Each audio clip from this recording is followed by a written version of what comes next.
کیونکہ وہ ہمیں معلوم ہے کیا دبانے سے کیا پتہ چلے گا۔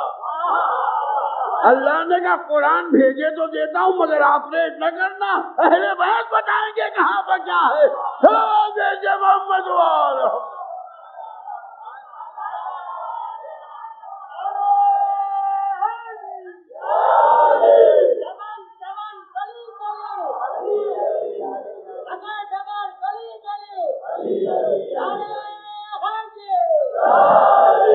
ایک اور صلوات بآواز بلند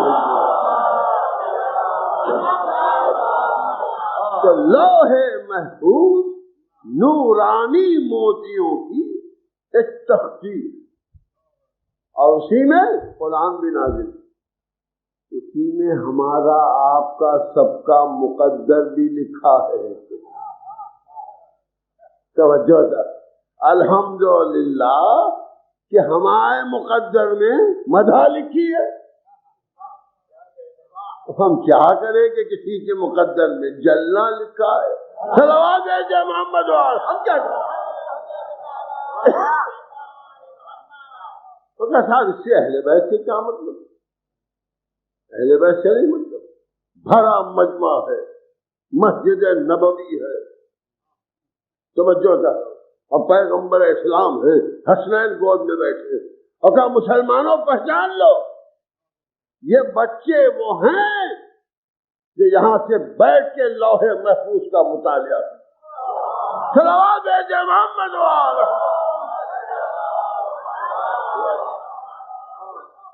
سوائق محرقہ میں علامہ حجر عسقلانی نے لکھا ہے ایک روایت کے سلسلے میں کہ یہ بچے بچپنے میں لوح محفوظ کا مطالعہ، تو جس کے بچے لوح محفوظ کا مطالعہ کریں اس کا باپ صلوات ہے محمد وہ بتائے گا۔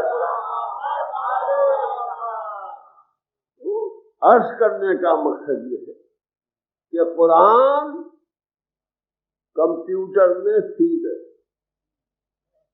آپ نے جب اسے کاغذ پر اتارا تو مکی مدنی نہ سنبھال سکے، مکی مدنی نہ سنبھال سکے، معنی کیا سنبھالیں گے؟ صلوات ہے محمد وال مکی مدنی۔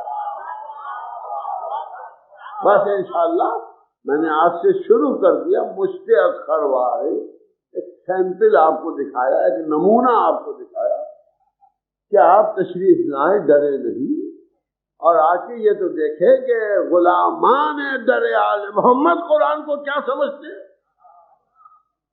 اور جنہوں نے قرآن کے نام پر دولتیں جمع کر لی انہوں نے قرآن کو کیا سمجھا۔ صلوات ہے محمد وال۔ یہ جو مجلسیں منعقد ہو رہی یہ غم حسین ہی میں نہیں ہے، یہ مصائب قرآن کی۔ اگر حسین نہ بچاتے اسلام تو کون سا اسلام بچایا حسین؟ جس کو لوگوں نے بدل دیا تھا وہ بچایا؟ نہیں، جو قرآن میں ہے وہ اسلام بچا۔ تو قرآن کس لیے؟ کربلا کی لڑائی خلافت و حکومت کی لڑائی نہیں تھی، کربلا کی لڑائی قرآن کی لڑائی، اور بیعت جو حسین سے مانگی جا رہی تھی وہ بیعت خلافت کی نہیں مانگی جا رہی تھی بلکہ قرآن کے مٹانے کے لیے مانگی جا رہی تھی۔ اور اس کی دلیل یہ ہے کہ بعد شہادت حسین نے جو پہلا کام کیا وہ یہ کہ نیزے پر قرآن پڑھو۔ فکر سے کام لے مسلمان کہ نبی کے نواسے نے قتل ہونے کے بعد، شہید ہونے کے بعد جیسے ہی حسین کا سر لو کے نیزہ پر بلند کیا گیا قرآن مجید کی تلاوت شروع کی، جس کو سارے لوگوں نے سنا جو کربلا میں تھے۔ مولا آپ قرآن کیوں پڑھ رہے؟ کہ تمہیں نہیں معلوم یہ لڑائی ہم سے نہیں تھی، یہ لڑائی قرآن سے تھی۔ چونکہ یہ سمجھتے تھے کہ ہم کو مٹا دیں گے تو قرآن مٹ جائے گا، تو میں پڑھ کے بتا رہا ہوں کہ ہم قتل ہو جائیں گے مگر قرآن کا ساتھ نہیں چھوڑیں گے۔ ہم مر کے بھی قرآن پڑھ سکتے، آج کہتے ہو عاشور کے دن قرآن پڑھو، کس کے لیے قرآن پڑھو؟ کہ حسین کے لیے قرآن پڑھو۔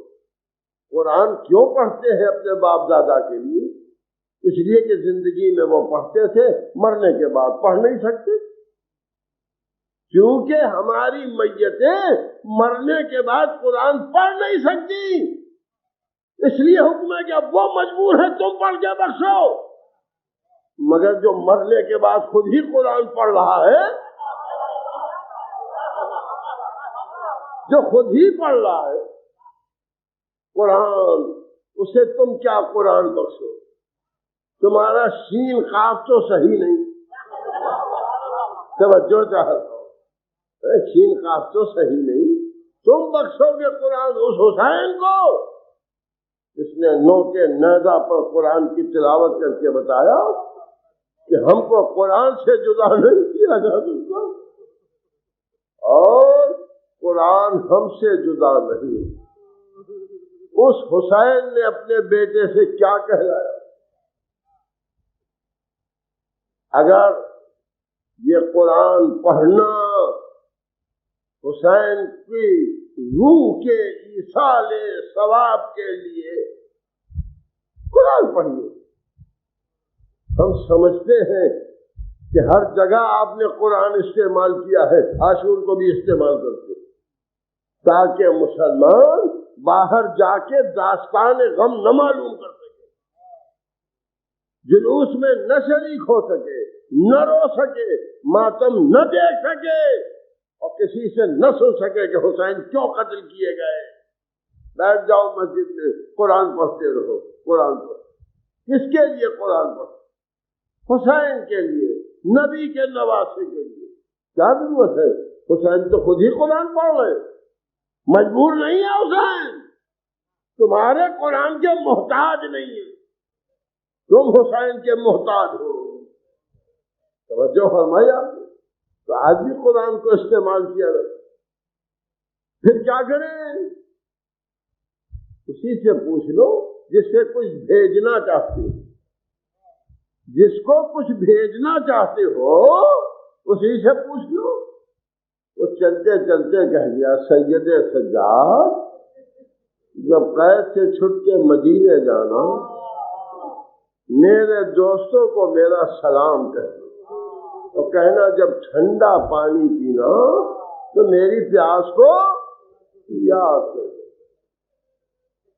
سبیل لگانا بدعت ہو گئی، قرآن پڑھنا سنت ہو گیا۔ فکر کرنے کی بات۔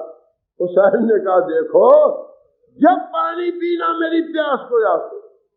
اور دوسری وصیت کیا ہے؟ تمہارے دوستوں سے کہنا کہ جب تم پر کوئی مصیبت پڑے تو تم ہماری مصیبت کو یاد کر کے رو لیں۔ یہ مجلسیں ہم کیوں کرتے ہیں؟ یہ ذکر شہادت کیوں کرتے ہیں؟ وہ مسلمان جو نبی کے نواسے کی وصیت پوری کرنا چاہتا ہے وہ تذکرہ حسین کرتا ہے۔ تو کہ یہ رونا رلانا، نہ رونا نہ رلانا، ذکر ہی ایسا ہے، اور یہ دلیل محبت۔ تیسری بات کیا فرمائی؟ تیسری بات یہ فرمائی نہ سنے گا میرا دکھ۔ یہ امام حسین کی لفظیں ہیں، فرماتے نہ سنے گا میرا دوست میرا واقعہ، میرا تذکرہ، میرا نام، مگر یہ کہ اس کی آنکھوں سے آنسو نکل۔ یہ فرمایا امام نے، اے مسلمانوں غم حسین میں رونا حسین سے محبت و دوستی کی دلیل۔ ہم یہ آنسو بہا کے چاہتے کہ نام عمل میں لکھ لیا جائے اور قیامت میں رسول اللہ کے سامنے پیش کیا جائے کہ یہ بھی حسین کے چاہنے والوں میں تھا۔ سبب بھی بتایا، یوں ہی نہیں کہا، عجب سبب بتا، اور اسی پر مجلس تباہ۔ عجب سبب، نہ سنے گا میرا دوست میرا تذکرہ، مگر یہ کہ اس کے آنکھوں سے آنسو نکل پڑے، اس لیے کہ مجھے رلا رلا کے قتل کیا۔